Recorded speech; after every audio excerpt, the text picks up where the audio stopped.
I'm seeing a very cautious approach. You feel like 2026 will be a very choppy year for the markets? You'll be very surprised, but 95% of my investments are in mutual funds. All would be largely large caps. Really, no mid cap, no small cap? Large cap, value style of investing. Pick only cheap stocks. So no Zomato. What will generate more returns, a small cap or a mid cap? The theoretical answer is small cap because small cap has more risk and hence small cap will do well. But over the last 10 years, mid caps have done much better than small caps. One of the reasons is if the sector is doing well, pick the worst of the stock, you will still do well. Banking and financial services will do very well in 2026. Autos will do very well in 2026. Will do very well in 2026. Wow. For a retail investor, what exactly are you reading on a day-to-day basis to keep yourself updated about these things? There are a lot of notifications that come on, which is the best way for you to keep a track where the macroeconomics is going.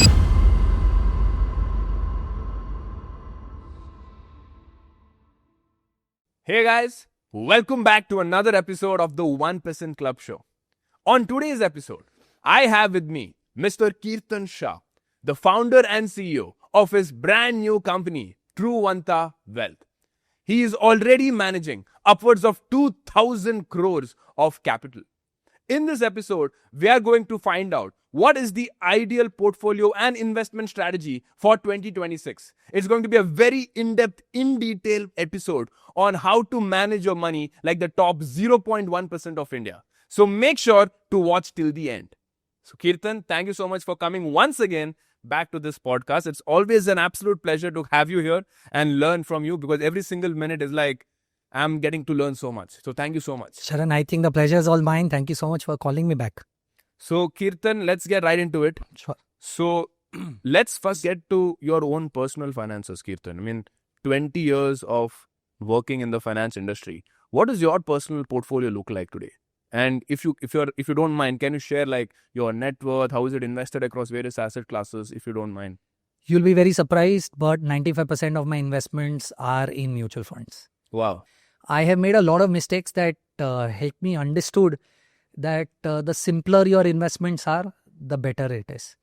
Today also when I talk to you, when I say 95% of my investments are in mutual funds, they are spread only across four schemes. Oh, wow. That's it. But how big is your mutual fund portfolio today? I am slightly upwards of 10 crores today that I talk to you of. So you're a millionaire today as I speak to you. Not really a great But number that I the rate at which the dollar is growing, the millionaire title might go away. might go away if I don't increase my investments for sure. Do you know what is the XIRR or the CAGR you've been generating for yourself? I am at 18.7% XIRR. And if I compare that with the Nifty 50, how much is that? Nifty 50 would not be, in my opinion, more than 13.5. Okay, so you've gotten an alpha of almost 5 to 6% over your 12 years of investing. Actually, not alpha because my risk appetite is slightly higher and I would have had mid cap and small cap investments because my model portfolio largely is equal weight across large, mid and small. Okay. So if I have 100 rupees, I would have largely spread that across 33% in large, 33 in mid and 33 small. So what I do is my asset allocation typically looks like this. My core portfolio is 80% in equities, which is spread equally across large, mid and small. Okay. And the remaining 20% is more tactical in nature, which will either go to international equities, will go to fixed income, will go to gold. And you and I have had conversations multiple times in the past and I've multiple times told even before this gold rally happened that gold should be a significant part of your portfolio in general. Why? First, people have only realized about gold as of today. But you go back 10 years, 20 years, 25 years, 30 years, the returns that the gold has been able to generate on a CAGR basis is as good as your Nifty 50 with lower risk or lower standard deviation. Point number one. Second, rupee depreciation. Very honestly, I don't need to invest in the global markets if I want rupee depreciation advantage. If I invest in gold, I get rupee depreciation. Right. Because you look at the last 20, 25, 30 years of gold performance. If the return is 12%, 9% is actual gold return and 3% is currency depreciation. Okay. So if I'm in gold, I already get what I want from the rupee depreciation. Because the gold is pegged to dollar. Right. Third, very importantly, gold is expected to be negatively correlated to equities market in the short term. Yeah. So in the long term, you might say Nifty gave 12%, gold also gave 12%. But in the short term, There may be periods where Nifty falls, but gold will go up. And that's the whole problem that you want to solve when you add gold to your portfolio. So look at it this way. If a war happens or something goes wrong and your equity basket falls, there is this 20% or 15% or 10% of gold that you have in the portfolio that goes up, right? Which balances your portfolio, point number one. But point number two, very importantly, let's say if equity falls so much and you want to buy, typically people don't have more cash Right. to be able to sizably average the portfolio. Is where this 20% has already done well in a falling market of equity. You remove that and buy equities at lower level. That gives you the leverage to be able to average your portfolio on a continuous basis over a longer period of time. And which is why I think gold solves a problem that no other asset class is actually able to solve in your portfolio. But gold has a problem.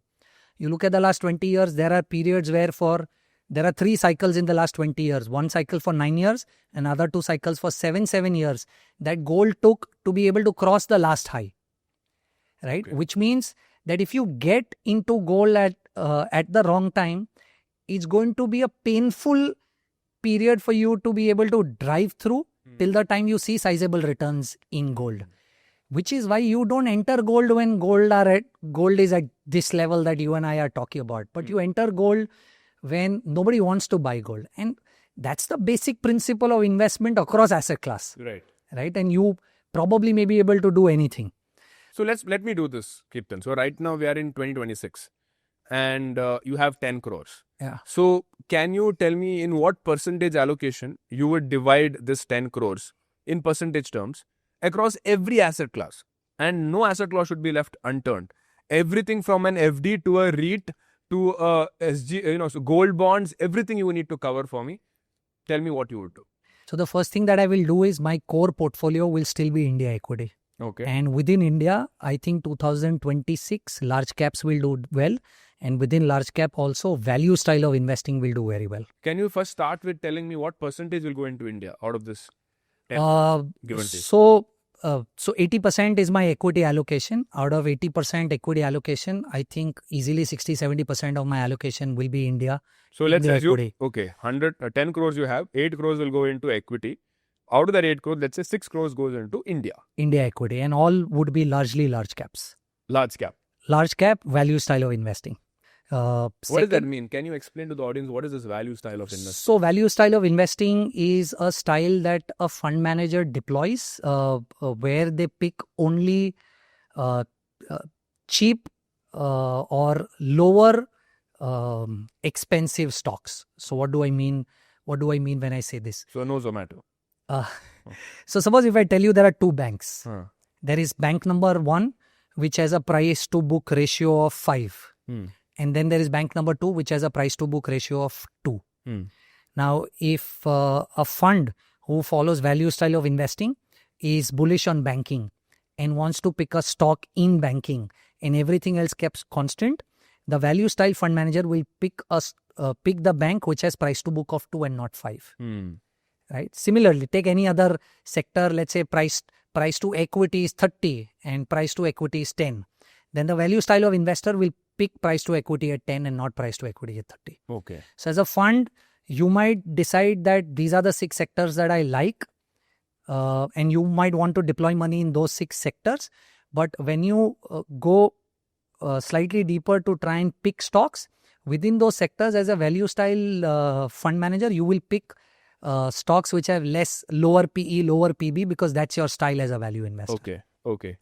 Because I think in 2026 with whatever we are seeing around geopolitical situation, I don't foresee a runaway rally in a mid cap or a small cap in India. And not that they are that cheap that I may not be able to buy them if at all given an opportunity in the future.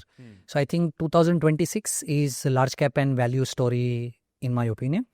The remaining 20% that I'm talking to you of is probably slightly a contra bet where I will want to take some sector bets. So Wait, remaining 20% of what? Of 80. Of 80, okay. So 60% is going into Indian equity only, no? Yes. The remaining 20 also goes to India equity but in sector bets. Wait, that 60% Indian equity only large cap? Only large caps. Really? No mid cap, no No small mid cap, cap, no small cap, no multi cap, no multi cap, nothing. no early cap. Just large cap. Of course, look, at the end of the day, we are trying to design to maximize what will work in 2026. Correct. I want to know that because And see, theoretically, you will feel that mid cap and small caps will generate higher returns. But given where we because are, I will go to Money Control, put 5-year CAGR, and I will see mid cap Yes. has given 24% CAGR. and you would get excited. And Kirtan Shah is telling me that forget all of them, only large cap, value focused funds. Yes, is my theme for 2026. Interesting. So 60% is that theme. Remaining 20% is spread across 3-4 sectors in India. First, I would pick Wait, auto. can we go a little deep dive? That's 60%. Can you go deep dive into that? How many funds you would pick? What would be your fund selection methodology? Can you go into that entire? I think not more than 2-3 funds. You don't really need more than 2-3 funds. While the number may look very large, but that does not mean anything while you are trying to deploy money, right? Sure. Fund selection process is pretty simple. Yeah. You want value style of investing. So value style, large cap, all you have to look is probably the lower standard deviation or Sortino ratio of the fund Okay. for you to be able to figure out which fund do you want.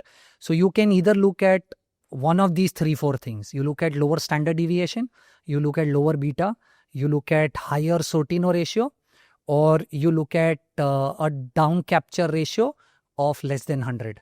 Yeah. If all 4 works in your favor, brilliant. But typically you will see that more or less if 1 or 2 of these are good, the others will be good. So, and because I don't want to go into too much of technicality, I think this is a great framework if somebody wants to look at picking a value style fund for 2026. I'm seeing a very cautious approach for 2026, where firstly you are going with the large companies, then you are going for value style of investing, then you are in terms of your parameters also you are going for very only the risk parameters. Yes. You did not talk about CAGR, you did not talk about rolling returns, nothing. Nothing. You are just looking at the risk parameters, standard deviation, Sortino ratio. Yes. So, is what you're indirectly telling me is that you feel like 2026 will be a very choppy year for the Ideally, I'm not seeing any significant move in equities that you will miss out on if you don't invest money in 2026 is the theme that we are playing out. Because for us, what we are thinking is that at this point in time, you probably also saw that all of my money that I'm talking about in equity is in India, right? Because if you see, I don't think that valuations are really favoring anything significant in the global markets that you would want to invest and you think you will miss out if you don't do. But in India, because India has gone through 12-18 months of time correction, I think India is decently poised. And I'll give you a logic to what I mean when I say this. Let's say over the last 12-18 months, you've done nothing as a stock market. Okay? Whereas everybody else or all the other economies or all the other stock markets have done anywhere between 30 to 80% kind of returns and you've largely stayed flat. But your earnings have started to pick up. So suddenly you start looking cheaper as an economy to invest in versus them. So in November, if I can quote you, in November, if I'm not wrong with these numbers, your GST grew year on year by only 0.6. Your electricity requirement fell by 0.7. And your petrol diesel consumption increased only by 3%, which is very poor numbers. Okay. But you look December numbers. Okay. In December, the same GST collection grew by 6-7%. Your electricity growth happened at 6-7%, and your petrol and diesel consumption increased by 6-7%, which clearly shows that from November to December, the high frequency data has started showing that the consumption is picking up. Okay. Right? Which probably may fuel into better numbers, quarterly results and numbers for the companies. And if at all 12-18 months, the market has not done something, probably this is the kicker that the market wants to start And performing. For a retail investor, how can I track all of these data that you're saying? Right? These are like something that we call as leading indicators, right? Basically giving me an insight of what can happen in the future. Yes. What exactly are you reading on a day-to-day basis to keep yourself updated about these things? So there are a lot of notifications that come on RBI's website. Okay.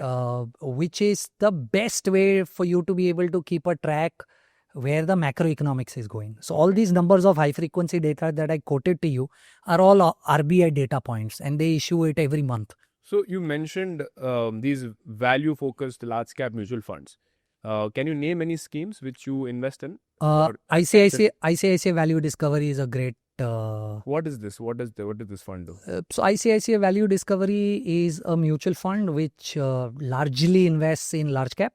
Okay. It's not a large cap fund. It is more flexi and can do mid and small. Okay. But it's a great story because they largely do large cap and they do value investing, like I explained to you. So it's a great fund to look at. SBI Contra is another good fund to look at.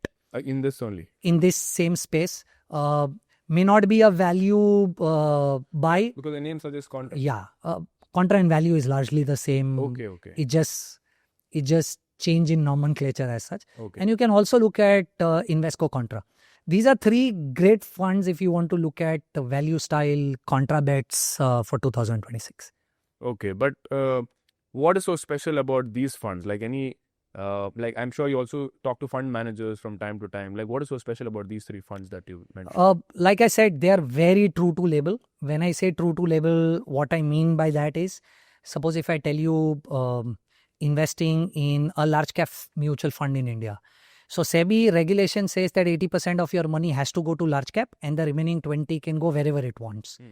So when you pick any large cap fund in the country today, you will see that 80% of that money goes to the top 100 market cap companies and the remaining 20 goes wherever the fund manager feels it is okay for them to go. So when you pick a large cap, mid cap, small cap, there are these SEBI categorizations that they have to follow. But there is no such ruling in a contra fund or a value fund, right? So you have to be very careful when you pick any of these funds, whether or not they are genuinely contra or value. Because there is no categorization saying how should a value or a contra fund invest. Right. They will say that a value fund or a contra fund should invest in a contra bet. But how do you know? How do you define contra? Yeah. So you have to be very careful of choosing funds where the fund manager is actually true to label. And I think these guys are. So, the things that I can look at when I evaluate a fund is basically the historical data, right? I can only look at the past data. But when you're investing, you're trying to predict the future. How do you, as a wealth planner who's managing thousands of crores, how do you decide what is the future going to look like for this mutual fund? Because it's not the same as looking at the last year returns. That means nothing for next year. I think that's a very interesting question and there is no answer to this. Can I predict which scheme will do well in the future? The answer is no. So the answer to solve this is the right diversification while you are trying to build a portfolio. What do I mean? So let's say, for example, if I tell you that I have a bunch of 10 schemes and in my opinion on all the measurements that I look at to evaluate whether a scheme is good or bad, all of these 10 schemes turn out to be the best. Now I tell you that pick 4 schemes out of these 10 and make your portfolio on your own.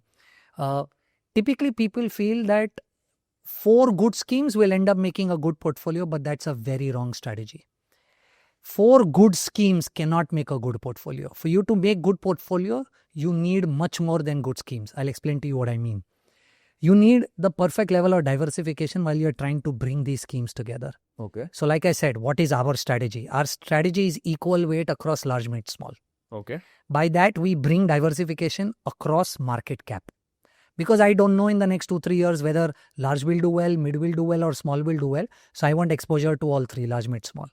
Now, why can't we know that? Which will do well, large, mid or small? You can also typically know that, but it is very difficult to be able to do this at the individual level of the investor. Because then there is an exit load that you will have to encounter with when you are trying to buy and sell. There is a tax component. And then there is this whole thing of what if I get my call wrong on the market, right? You don't want to do this in the investor portfolio. You might want to do this. I might want to do this on the 20% tactical portfolio that I have. Will I really move around investor money every 6-8 months? I would rather not do that. Right. So what I try and build is a very core, strong model portfolio that will allow the investor to stay 5, 7, 10 years and still be able to outperform. So how? First is model portfolio or core 33 large, 33 mid, 33 small, by which I will have equal and decent diversification across market cap. Okay. One. Second, level 2 is to be able to have diversification across styles of investing. The biggest problem that the investor community typically has is when you look at the last 1 year, 3 year performance of a scheme and onboard them, even if you've onboarded 5 or 10 schemes looking at this data point, trust me in you, 99% of the schemes that you've onboarded are the same styles of scheme. Okay. Because there is a particular style that has worked in the market over the last 2-3 years. Interesting. And every scheme that has worked, every scheme that tops the chart then follows the same style. So when you onboard 5 or 10 schemes looking at the last 3 years or 1 year of return, you've invariably onboarded the same style. Now what will happen is, Not diversifying as per style. and 9 out of 10 times after you bought, right, those schemes will not do well. And most people hearing us will relate to what I'm saying, is because in a 10-year cycle, you will have cycles of styles play out. Now, if you pick something that has worked in the last 3 years, will invariably not work in the future 3 years. But isn't it possible for me to predict You can. what style will work in which year? You can. Like I'm saying, I think value will do well. But that's a very sophisticated approach, and It's still a bet at the end of the day. yes, it's still a bet. And I can tell you, or probably I can feel that value will do well the next year is because I come with a lot of data points that I have looked at to be slightly more convinced to believe that 2026 will be value. But a retail investor will have to do a lot of digging to be able to do this, which is why the core portfolio, what we try and build is 33 large, 33 mid, 33 small, and also 33 value, 33 momentum, and 33 growth. So this is the 3 styles? These are the 3 styles that fund managers in India follow across all 45 AMCs. Across 45 AMCs, there are 3 styles: value, momentum, growth. Growth. What is the, I know what is momentum, what is growth? Like how is it different from momentum? So what is growth? Growth is, let's go back to the same example that I gave you earlier. Let's say if the fund manager feels that banking sector is supposed to do well, and there are 2 stocks. One stock with 5 price to book, another stock with 2 price to book. Value guy will buy 2. Growth will buy this. The growth guy thinks that the reason why the market is valuing the stock at 5 price to book Because is, EPS growth is faster. yes, because the expectation that this company will grow is much faster. Hence it's being valued more. Yes, and that's the thought process of the growth guy. Okay. But how to know who is right? Fund managers are both smart. Which one are they picking? Means like, I don't understand. How do they do this? So everybody's got a style, right? Now, let's say, for example, let's say I'm a large cap investor. Now, you might argue with me saying that, dude, over a longer period of time, mid and small do well. What are you wasting your time doing large cap? Correct. But that does not change anything. I understand large. I believe in large. So I am a large cap investor. Similarly, there are fund managers who believe in a style of investing. They resonate with some style. Some people resonate with growth investing. Some resonate with value, and some resonate with momentum. I'll give you an example. Let's say 2020 and from there on 2021. Markets from 12,000, whatever number, came down to 7,000 odd. Right? Now you have the option to choose between the same 2 price to book and 5 price to book. Right? A value guy will pick 2, a growth guy will pick 5, but the returns at the end of the 1 year will be better with the growth guy. So growth as a style works when the markets are cheap.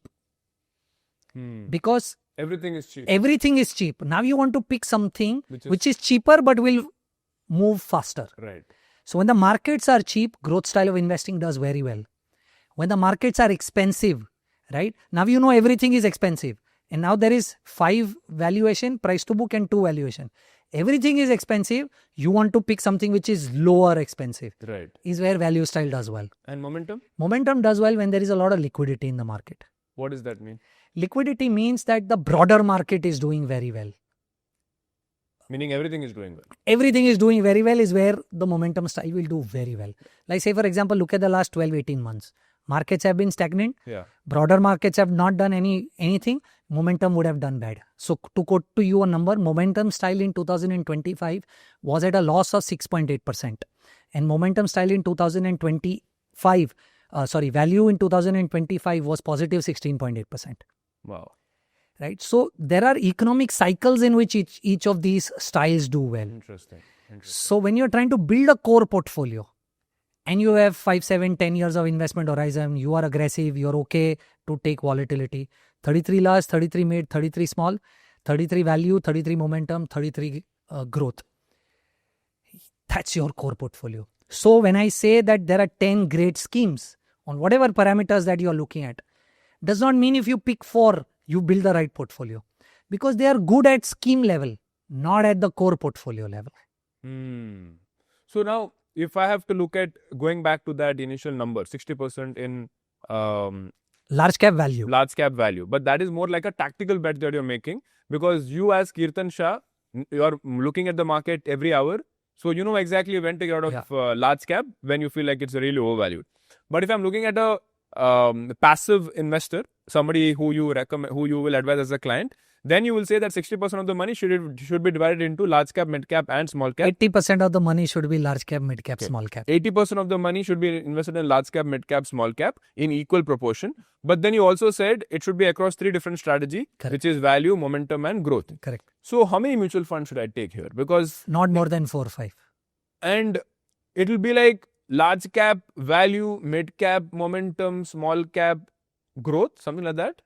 Ideally, yes. Okay, it's like a mixture of ideally, yes, these two things. But I'll tell you, as a passive investor, when you end up doing only index, you don't get all of these things. What does that mean when you do? Index is momentum. When you invest in index investing is momentum investing. Why? Can you explain that? Why? Because how is index rebalanced? Anything that does well is added to the index. Whatever does not do well is thrown out of the index. But please understand, when it gets added to the index, you've already let go of the 6-12 months of the rally that particular stock has seen, and after that comes to index. So index investing has its own disadvantages, right? But I think on the large cap front, passive is great, but on mid cap and small cap, you may have much better stories that you can work when you look at help me understand. Within large cap, I have 3 options. Large cap I have either value, momentum or growth. You go for value. Value. In large cap, I will select value focused strategy. Yes. In mid cap, you go for momentum, and in small cap, you go for growth. Interesting. But there are fund managers of all types in all categories. All types, all categories. But according to your experience, you feel like this is the right This is the best formula. Interesting. But what would those fund managers say who is probably doing a growth large cap? What would they say? Why are they even having a growth large cap? Because you don't believe in that. No, but look, I don't decide where the market goes, or I don't decide how everybody else around me thinks, right?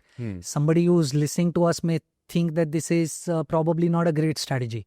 But this is your strategy. But this is my strategy. This has worked for you. This has worked for me, and I have enough and more data points to back it up. Back why I am looking. So maybe let's do that. So I would love to know what is your reason behind this. So large cap, you said value. Why only value? Why not momentum large cap? Why not momentum growth? So in large cap, the reason why you do large cap investing is because you want stability. These are very extremely large companies which have already grown for decades together to reach where they are. On such a large base that they are sitting on, they are not going to be able to grow aggressively, right? So there is not a great momentum or a growth story in large caps. You want to buy large caps ideally when they are available at a decent valuation to you, right? And which is why I think value in large cap works really well. And in mid cap, you said momentum. So since 2018, what has happened is SEBI has come up with something called as categorization, where, like I was explaining to you, that large caps, when you invest in large cap, they've categorized saying that 80% of the money in a large cap fund has to go to large caps. What are large caps? Top 100 market cap companies in India. What are mid cap? 101 to 250 companies in India. And what are small caps? 251 and lower. Okay. Now what has happened after this categorization is that in mid cap, you have to invest 65% in mid cap. In small cap, you have to invest 65% in small cap.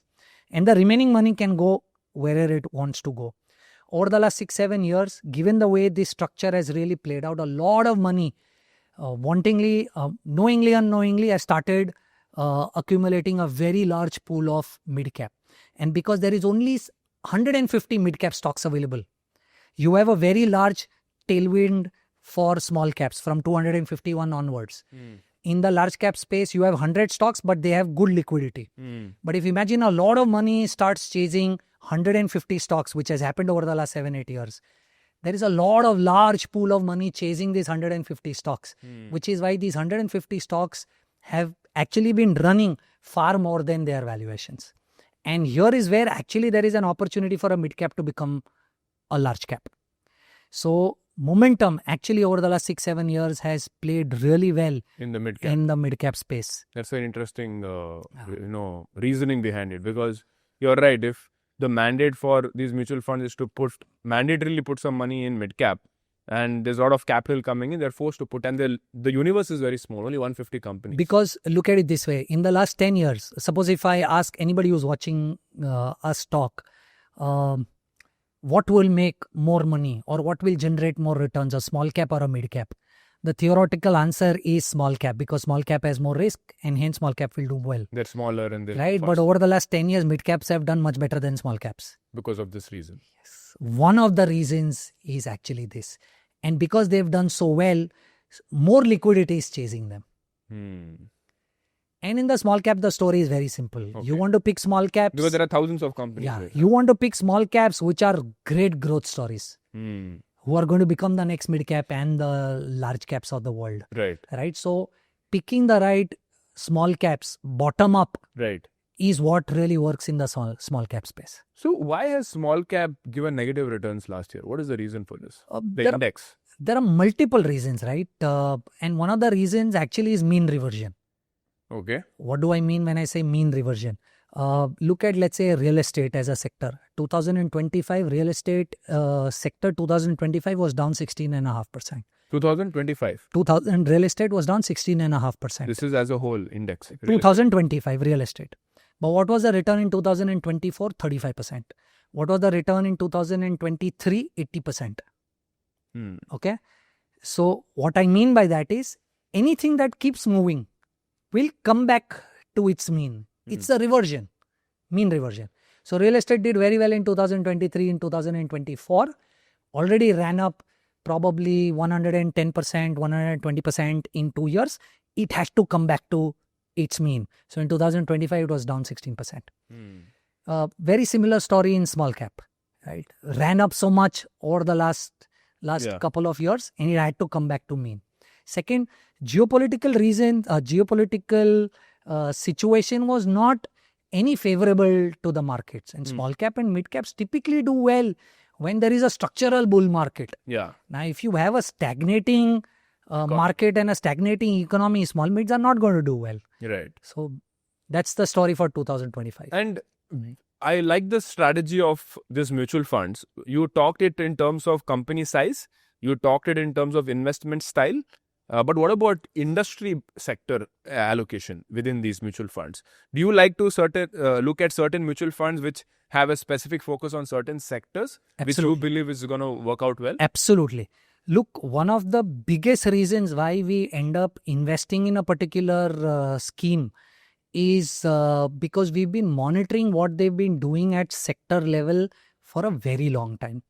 We are, as an organization, a very firm believer in getting the sectorial call correct versus getting a stock call correct. And I'll explain to you what I mean.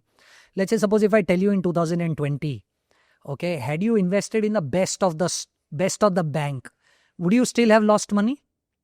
Yes. Yes.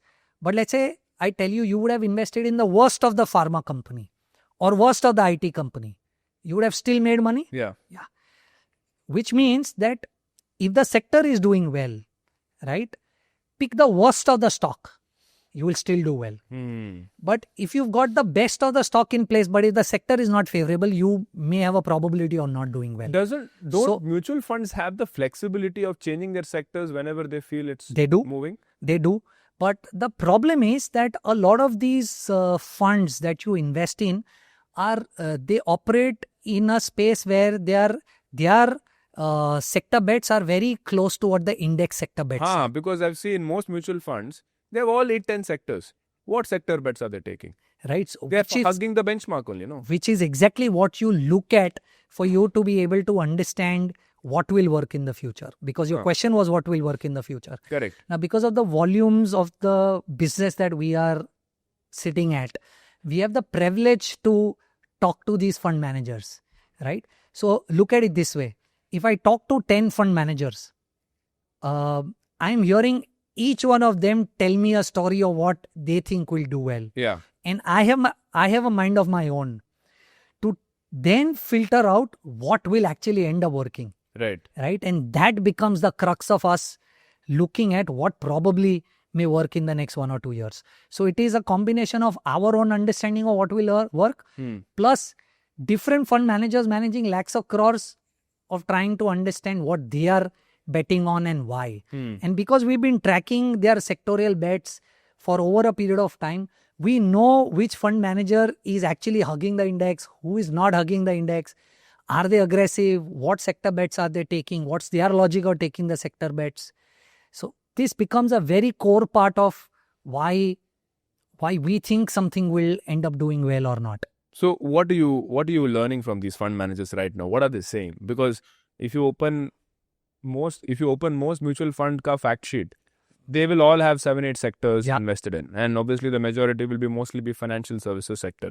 So I don't see what kind of innovation they are doing right now in terms of trying to beat the benchmark.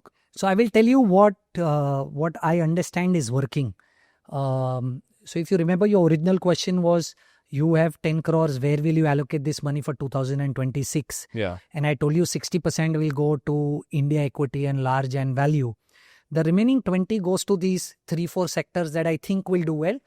This is basis our own understanding and learning, and what we learn from what the fund managers think will work. Sure. So the theme that comes out is banking and financial services will do very well in 2026. Autos will do very well in 2026. Defense will do very well in 2026. And I am taking a contra bet that I'm not hearing fund managers say, but I think it'll do decently well, which is IT. Okay. So these are the 4 sectors that we think will do decently well in 2026. And that's the exposure that we really want to take. Okay. So you mentioned banking, Auto, defense, and IT. and IT. So let's go through each of these sectors and tell me why. So auto is very simple. Auto is actually playing out on 3 themes: premiumization, GST, and demand.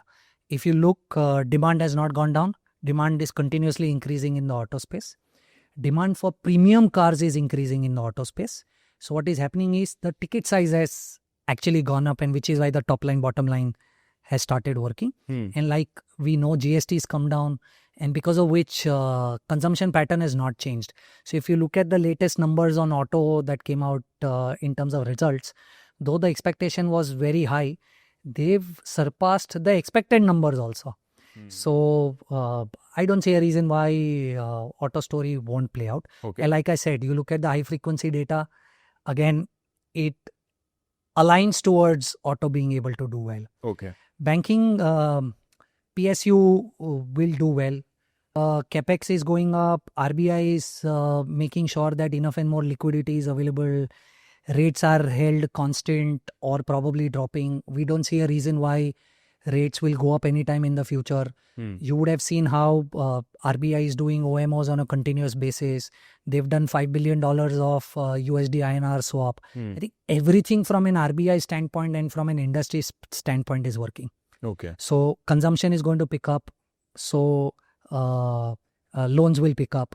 Right. Which is why banks, we hope, will continue to do what they did in 2025. And defense, because India will... Defense, I think it's a no-brainer. I think it's not just an India story, it's a global story.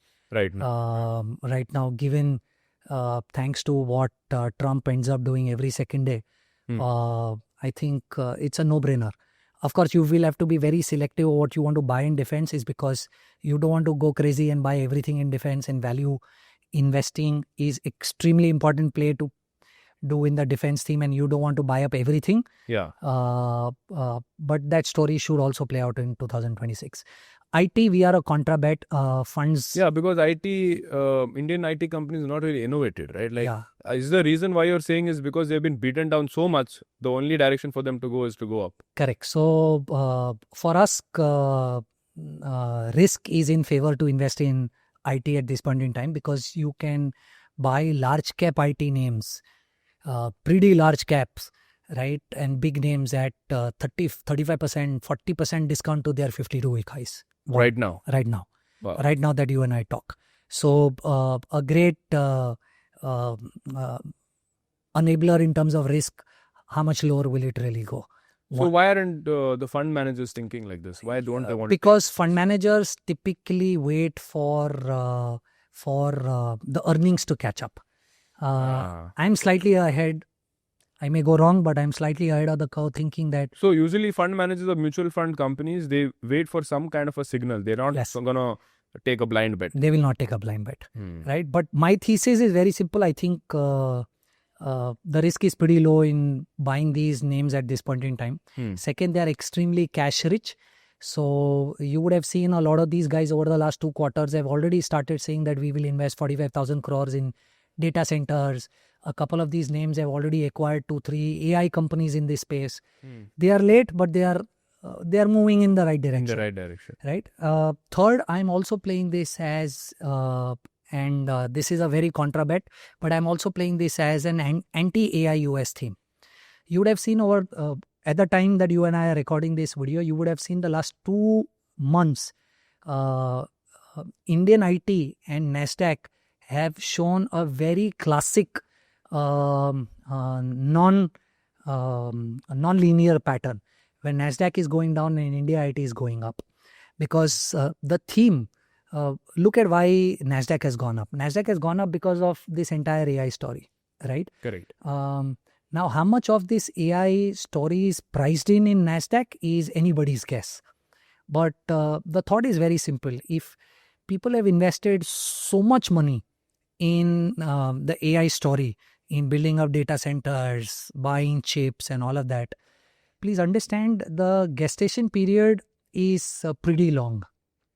So say, for example, OpenAI is buying chips from NVIDIA, and NVIDIA is coming out with a new version of chip every 3 months, which means the technology is changing so fast. But OpenAI is actually depreciating this chip over the next 2-3 years. So now so much of innovation and investment is already done. For it to actually fructify and make a return on investment on so much of investments I've done, will at some point in time will require logical questioning from the market. So I think it's a great anti-AI story. India IT fell because it did not innovate. And I think now that US IT is trading at valuations so high, if people start asking the right questions at some point in time of whether or not do these valuations justify, from a liquidity standpoint, India IT will benefit. And then commodities, nothing of gold and silver.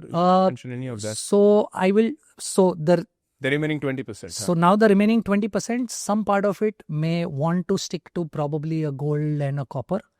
No silver. Okay. So I will tell you what I think is happening to silver. So if I can quote to you the Silver Institute's research report that came out on November 15th of 2025, it said that industrial demand in silver actually fell 4%. And ETF demand went up by 225%. Okay. What I'm trying to tell you is that yes, there is a lot of demand for silver thanks to the AI theme, data center, solar, EV, batteries, everything. Agreed. But currently what you see in silver probably hints towards a lot of frenzy, a lot of bets on the investment side. I'll give you a lot of data points. Physical silver is short right now because there is too much of physical demand. Yeah. At least in the 20th century, the UK markets have never traded at 7.3% of leasing demand for silver. What does that mean? People want to lease silver because they might have some positions or whatever, Hmm. and they are willing to pay a 7.3% interest just to lease silver from you. Okay. Okay. ETF trading volumes are 2 times. Okay. But inverse ETF trading volumes are at 5 times. What is inverse ETF trading volumes? There are people who are shorting the silver market, saying that silver will go down from here, Hmm. and that volumes have gone up 5 times than their 90-day average. Hmm. Right? These are put options that people are taking. No, so like you have ETFs in India where you invest, and if it goes up, you make money. There are ETFs globally when you invest and silver falls, you make money. Okay, the ETF itself is that. Yeah. You don't have to. And then there is a leverage on that ETF. Oh, they can take a leverage on top of it. There is a 2x leverage on that ETF. So it's like FNO only. It's like FNO, right? Over and above that, between the 8th of Jan to the 15th of Jan, there is a lot of reshuffling going to happen in the commodity indices globally, right? Because a lot of these Bloomberg indices and MSCI indices and all of that, they don't allow more than 15% weight to one commodity in the index. Now, with silver going up 160% and gold going up 80% last year, their weight in the index have significantly gone up. So the assumption is that there is going to be a $6-7 billion of selling that is going to happen in gold and silver within this time frame. But why? Why? Rebalancing. Rebalancing of what? So silver went up 160%, gold went up 180%. So now their weight in the commodity index has gone up more than what ideally should have been or what was. Huh. So Bloomberg comes out and says, I will correct this to go back to what it was normal. Okay. So ETFs will now have to sell silver and gold to match that index. Yes. Okay. So many of these things are currently investment driven demand in the silver space. Hmm. And I think I'm happy being somebody who may not make money but don't want to fall for the frenzy. Hmm. So hence copper. Yeah. So you look at So copper. copper is going to be that third big jump in the commodities market. We saw it in gold. We saw it in silver. You think copper is next? So I made this commentary on my Instagram 3 months back that copper is a great story to play. Copper in 2025 is up 40%. Now there are 2-3 things that I'm telling you here. Gold is up 80, silver is up 160, copper is up 42. So copper's got a catch-up play to do. One. Second, in copper, very specifically, you have the same industrial demand. So if your story is that silver is going up because there is industrial demand, the same industrial demand applies for copper also. You need copper in AI, you need copper in solar, you need copper in EV, you need copper everywhere. Third, unlike silver, where when you buy ETFs and you need physical, right? You don't need physical delivery or storage for copper in general. Right? And then there is not too much of frenzy at this point in time in copper. Right. So probably if at all... so it's not really seen as a precious metal to begin with. So if at all the precious metal theory still plays out in 2026, probably copper will end up doing decently well. But copper is not considered as a precious metal, no? It's not a precious. It's always been an industrial metal. So you're saying copper, and then what is the last thing in your portfolio? That's it. That's it. That's it. No FD, bonds. Nothing. No fixed income. Yeah, probably if you want to do fixed income, I'll tell you. I currently have my some part of my portfolio in credit risk funds. Okay. At this point in time. Why credit risk fund? I don't really think that duration will play from here. And again, this is a contra call. What I think will do well from now up to the next 20-22 months is actually the credit story. Because the way the cycle of fixed income plays out in India is very simple. When you feel that interest rates have bottomed out, you end up investing in credit. And when you think interest rates have topped out, you invest in duration. So we invested in duration, made a good 12-13% CAGR, and we exited duration for You made 12-13% CAGR on fixed income. On fixed income. How is this possible?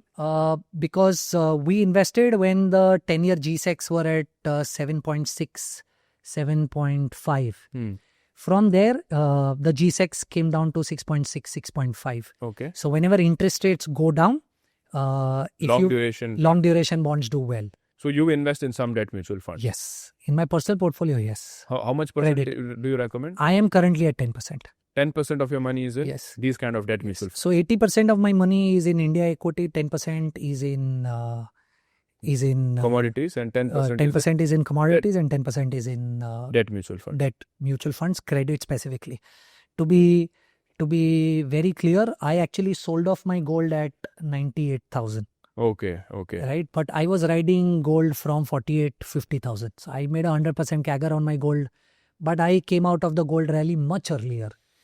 But I'm very happy. You're and happy because I've- you at least doubled your money. I have no complaints. Yeah.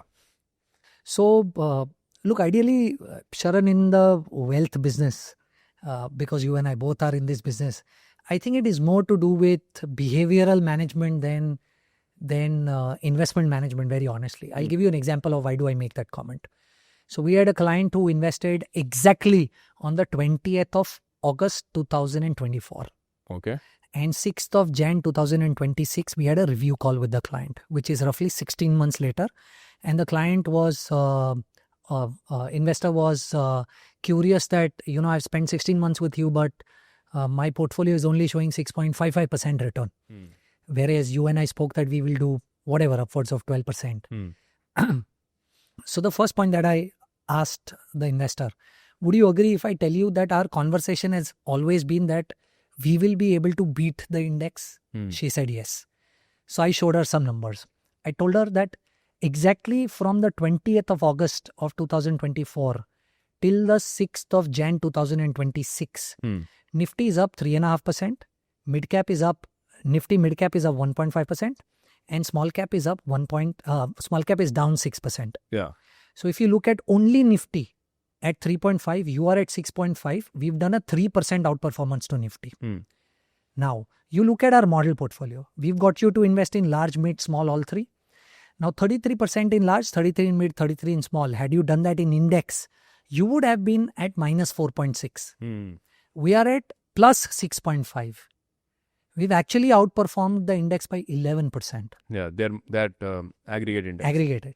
But she said, I'm great with the outperformance and thank you, you've done a great job, but I'm still at 6.5%. Where's my return? Because she would be like, I could have put in an FD and got 7% returns.